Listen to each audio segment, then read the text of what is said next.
All right, everybody. Apologies for a little bit of a delay due to Wi-Fi issues, but Coach, we'll go ahead and get started here and with our weekly press conference. And if you just want to start us off with a quick opening statement on recapping New Mexico State, and then looking forward to Jack State at 8 o'clock on Saturday.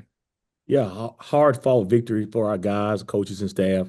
I thought the players did an outstanding job down the stretch, competing all the way to the fourth quarter.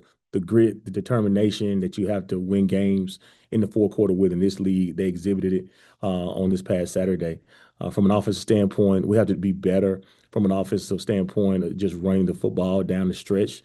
We have to keep the chains moving. We have to control the clock a little bit better. So those things are all about 4 minute style of football. Those things are all about, making sure our schemes and our personnels are where they need to be. Injuries caught up with us a little bit in that game. A couple of guys got injured down the stretch, but we still have to find a way. At the end of the day, our guys have to find a way to get those first downs and keep possession of the football. Defensively, coming up with turnovers, a couple of turnovers in the course of the football game really is what we talked about. We talked about that quarterback, being a really good quarterback, being able to thread the needle and make throws all over the field. It was important to us that we dropped into the certain zones and we played tight to the bodies of the offenders to try to make sure that we disrupted him as much as possible. And it was an entire team effort on defense because we talked about as well.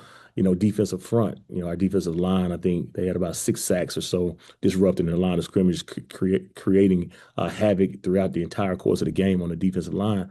And that's what we talked about being a big key to our success and being able to win the football game. Special teams, we had our moments. We missed a field goal, which was disappointing.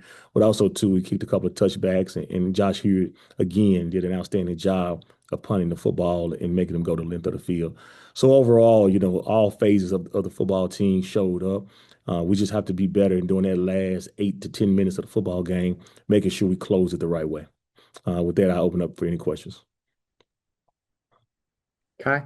Yeah, Coach. We've seen it a couple times this year now, but how do you sustain these hot starts on offense? Yeah, we talked about, in the locker room, we made a couple of adjustments. We were able to go down the field with a drive. We just didn't end the right way. And, we end up scoring that, we go over 30 points. So, that was disappointing. After that, I think with the injuries a little bit, with the in and out, guys in and out of the lineup, we just found it tough to get in a rhythm, using that third and fourth quarter, get in that rhythm to really consistently go down the field and run the ball and move the chains.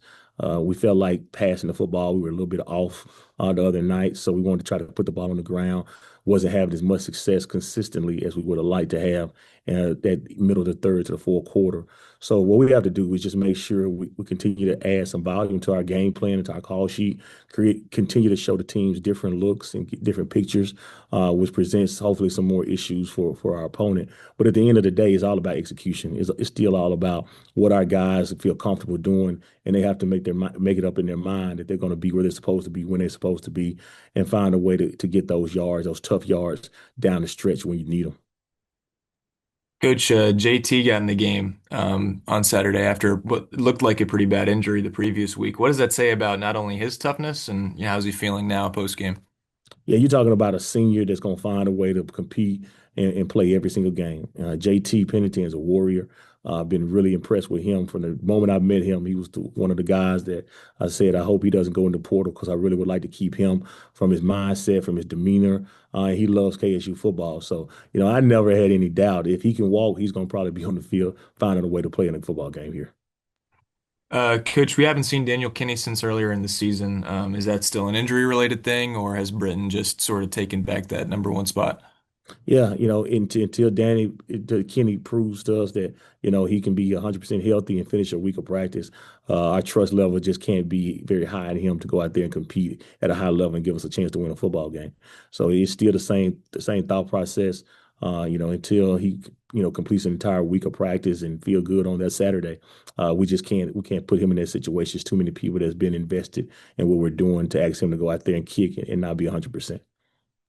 Coach, you haven't had the chance to be a part of a whole lot of it, but there's not a whole lot of love between these two schools that are going to be playing on Saturday. Is that something that's come across your desk, or you've been informed about the KSU Jacksonville State rivalry? Not necessarily. All we do is we evaluate the opponent. We're looking at how this team plays the game of football. And this is a very, very good football team that we're coming up against Saturday. All the things that they present, all the different challenges, OD and special teams, that's the only thing we can be concerned with. In this day and age, especially, we have so many new players on our football team, not only new players, but new coaches as well. Every opponent, presents a different issue. And this opponent that we got this week, they present probably one of the biggest issues of anybody in this conference that we played so far. So, all we know is it's going to be a great atmosphere at Jacksonville State. I constantly hear about that. Obviously, ESPN got wind of it. So, they picked it up with another station as well. So we understand what's at stake. We understand the atmosphere that we're going to be walking into.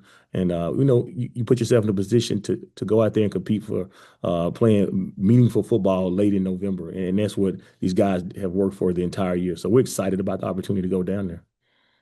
Coach, talk about Cam Cook's ability a little bit and what you got to do to contain him. Extremely dynamic. When you watch the film, probably definitely the best running back that we played all year, if not probably arguably the best running back in the entire country right now. His ability, his contact balance to stay, to continue to get yards after contact. He has the kind of the total package. He has vision, he has speed, and then he plays with an edge as well. He's a tough player. Whenever you get a player that's can carry the ball as many times as he has this season, and he's continued to stay durable, continue to stay healthy, and he doesn't seem like he misses a beat. The biggest thing you can do is try to just contain him. You got to do a great job of setting edges. You got to do a great job of stepping through contact and put it pad to pad. If you try to arm tackle him, it's going to be a long day for all parties involved. When it comes to personnel, what else jumps out on either side of the ball about Jack State? Yeah, offensively, the tandem, not only him, but also the quarterback, he does a really good job of running the football. He's downhill. He doesn't try to make you miss per se. Like he's going to get vertical, he's going to get north and south, and he does what he does. He does what he does at a very, very high level. They've had a lot of success throwing the ball vertical the last couple of weeks to really tall, long receivers. But they also got some other guys that can hurt you in the intermediate game. So they do really a good job offensively of playing to their strengths. They understand what their strengths are and they take advantage of them. And they do a good job of making sure that all parties touch the ball, so you can't hone in on just one side, one aspect of their offense. Defensively, those guys are probably the most aggressive and the hardest hitters that I've seen here across the board at any level this year, no matter who we play. When they get to the football, they have bad intentions, and that is really impressive, especially in this day and age when a lot of guys don't like to play defense, a lot of guys don't like to tackle. They do not have an issue with that. They have linebackers, they have safeties coming down to fit the run. They do a really good job of their front four getting pursuit and getting pressure on the quarterback. So just, there's not a lot of weaknesses on that defense side of the football for those guys. So for us, we got to do a great job of executing. We got to do a great job of being where we're supposed to be when we're supposed to be there. And, it's going to be a really good football game, in my opinion, because from a matchup standpoint, both sides have some things that they can do really well. Coach, player I want to talk about, last thing, Clayton Kopic, a guy who was maybe overlooked coming out of high school, didn't have the flashiest offer list, and now as a true freshman is making a serious impact for you guys. So talk to me about his story and how big of a boost he's been in the receiver room. Yeah, Clayton was a guy, we identified, just like a lot of the guys that we identified because we got here so late.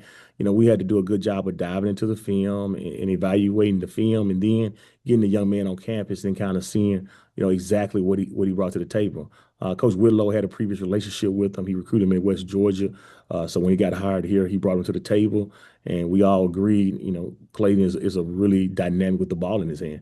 He had played a lot of quarterback in high school. When you look at his background, he was really a quarterback his senior year in high school, and they just found ways to get him the ball.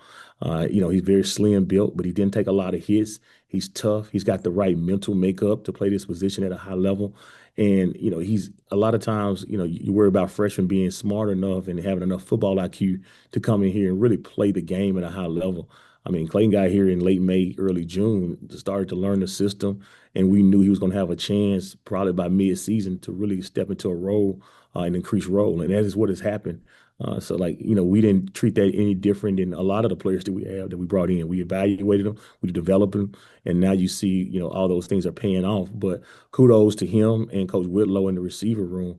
Like, he's a guy that he just brings a spark. He brings energy. He comes to work every day, and Coach Whitlow holds him accountable. He's trying to become the best football player and the best version of himself, and that's what's so impressive about Clayton. We've seen growth so fast from that guy. As a true freshman, some immaturity things show early, but those things are constantly keep getting cleaned up, and they will constantly get cleaned up as we continue to move forward. But just so proud of how he's, really taken to our schemes and taken to our culture, and he's going to be a really good football player going down the road. That's all I got for you. Thank you so much, Coach. No problem. Thank you.